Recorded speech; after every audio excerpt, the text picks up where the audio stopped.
Yo, what's up mga tropa? Samahan nyo ako ngayon. Kunin ang ipapa-review sa atin na Champion Tire sa Posh Motorcycle Shop. Kaya tara, samahan mo ako sa trip ko sa buhay. Ako nga pala si Rebicel, KNG. Yeah. Bago tayo umalis mga tropa, syempre kuha muna tayo ng booking. Nakaset di lang tayo papuntang Quezon Ave mga tropa. May 3 branch ang Posh Motorcycle Shop sa QC, sa Cavite at sa Las Piñas mga tropa. Ang malapit sa atin sa Quezon City. Kaya ito ang pinuntahan natin. Ayun mga tropa, pagkatapos natin magpagas, may pumasok agad na booking. Papunta lang sa Kings Point. 4 to 5 kilometers lang simula sa pick-up point niya mga tropa. Dito ako nagulat pagkabayad niya. 89 pesos mga tropa. Ibig sabihin, tumaas na ulit ang fare ni Move It mga tropa. Kaya mapapa-thumbs up ka talaga eh. Second booking natin mga tropa sa Placido del Mundo Elementary School. Papuntang SM North. Kadrop natin dito, rumekta na agad tayo sa Posh Motorcycle Shop. Sobrang laki ng branch nila dito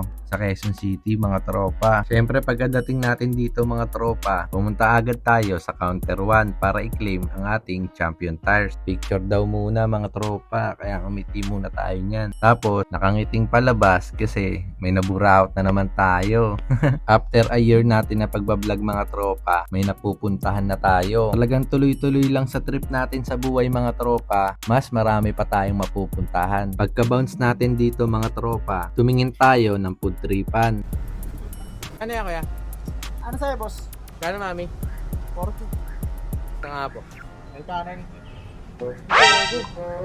Biglang may pumasok na booking mga tropa. Di pa kasi natin napatay ang apps Ito natin. kuya. Pumasok. Kani.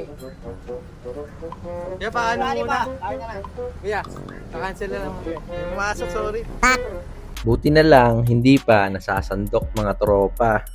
Sayang kasi ang booking papuntang Ayala sa Asiana mga tropa. Tuloy-tuloy pa pala tayong bumiyahe niyan mga tropa. Kasi sayang nasa labas na tayo. Sa bandang Taguig, inabutan na tayo ng traffic pero may nakuha tayong booking na long ride. Tumaas na ang fare ni Move It. Ang napapansin ko mga tropa, medyo malayo naman ang mga pick-up point. Huwag kayong mag-alala kasi aayusin ni Move It yan at may diskarte din dyan. Mag-auto-accept lang kayo mga tropa para hindi malayo ang pick-up point na mapunta sa inyo.